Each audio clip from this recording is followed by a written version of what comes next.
Bend the knee! Valor Mongolas, everybody. This is Don Willie, back again for another edition of Epic Battles Ice and Fire. And today, I'm back in King's Landing to bring you a grudge match that was started over warring for the chair that is sitting behind me. And without any further ado, let's get to the combatants. So, in this corner here, we have a member of Renly's Rainbow Guard. She is a badass warrior with a Valyrian steel blade. She went on to protect Catelyn Stark, and in the books, currently, she could be luring Jaime Lannister to his death. We're not exactly sure yet, but in the show, she is currently shielding Sansa Stark from the Boltons and whoever may want to harm her. She is the Maid of Tarth, the beauty herself, Brienne. Versus, in this corner, the one true king of Westeros. He is the guy that by rights should have been sitting the Iron Throne. And even though the show has butchered that man's character in the books, many people still love who he was and who he actually might be. Melisandre thinks that he is Azor Ahai, or at least she did think he was Azor Ahai until recently. He's the guy who dispenses justice with a fair hand. He is a feared battle commander throughout the Seven Kingdoms, and for the past nearly 20 years, he has been someone that people know is like, hey, you just don't mess with the menace. It is Stannis of the House Baratheon. And so for this one, I got one of Brienne's biggest supporters to help me out. It is Quinn from Ideas of Ice and Fire. So, Quinn, take it away. Brienne of Tarth trained very hard to become a fighter, and she had to be the best, or no one would even taken her a little bit seriously. Brienne had to be good in order to survive, basically, as what she wanted to become. Because Brienne never wanted to be a lady. She never wanted to really marry and have that life. She wanted to be a knight. And there was an issue because women just can't be knights in this world. To be taken seriously and be a knight, you have to be a guy. I think Brienne has proven over time that she can defeat just about anyone. She defeats Loras at Renly's camp, and she becomes a member of Renly's Rainbow Guard. And also, she's huge. She's at least a head taller than most men. I think Stannis fans have got another thing coming if they think that he could defeat Brienne. I think Brienne's biggest weakness is that she's very, very honorable. When she takes up an oath, she is determined to complete it. And sometimes that leads to Brienne being in very bad situations, like in A Feast for Crows. Another weakness for Brienne is that she can sometimes be very insecure. She knows that she's a big ugly woman and people call her a big ugly woman, and sometimes it gets to her.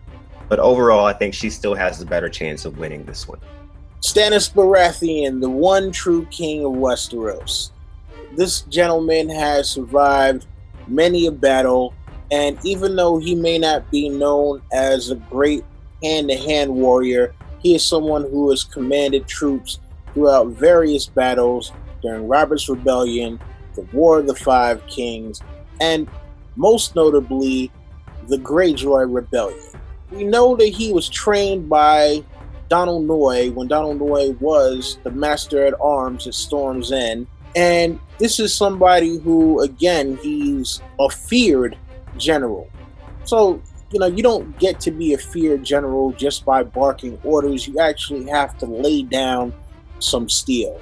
And even though we don't hear about him tilting in the list, and we don't really hear about his great prowess on the battlefield as a personal thing, I would have to imagine that he would have some skill in battle. Now, as far as his weaknesses are concerned, I do think his pride and his ego to a certain extent, and his insecurities about not getting the respect that he deserved for his accomplishments would be the biggest hindrance to him winning any kind of personal glory. He is someone who is stubborn and wants to do things in a certain manner, And sometimes when you need to be able to think on your feet, holding strict to certain ideals and ways of doing things might be a hindrance. But if it comes down to the one true king versus Brienne the Beauty, I'm going to stick with my boy, Stannis Baratheon.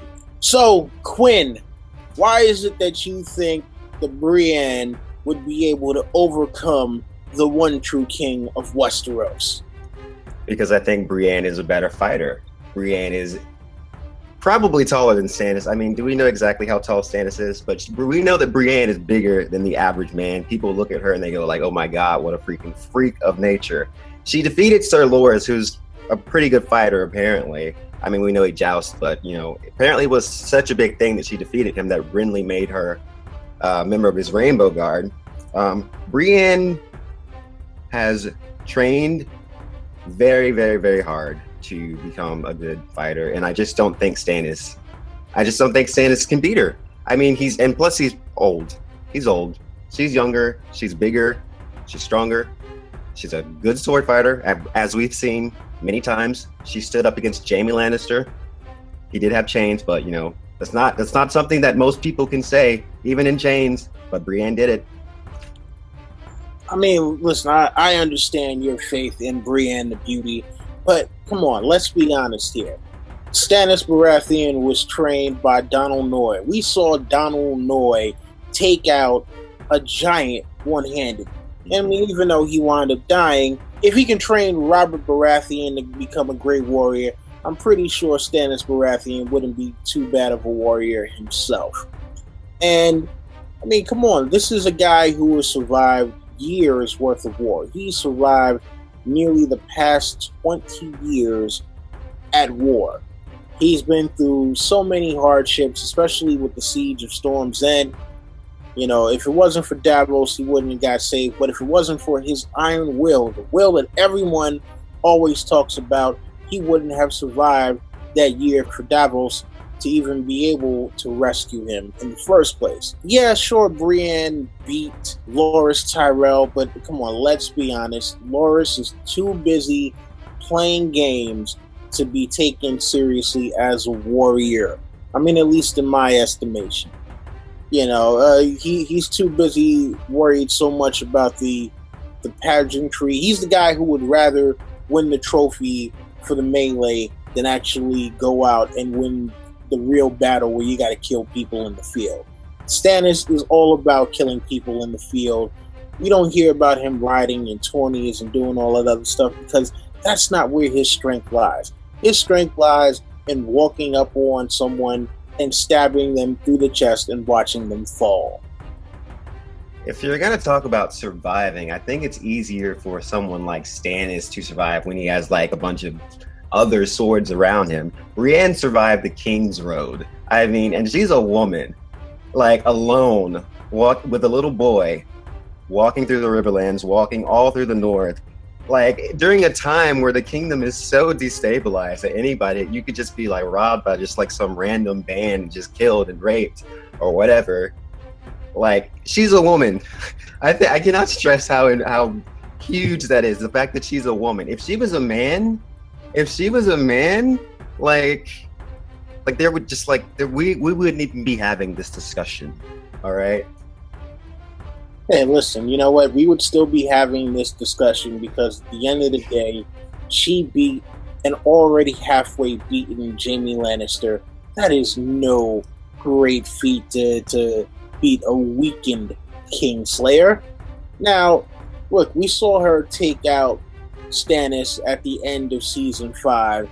But again, you're talking about weakened Stannis. Do you think that she would have been able to beat Stannis, who stormed the Blackwater Rush at the end of season 2?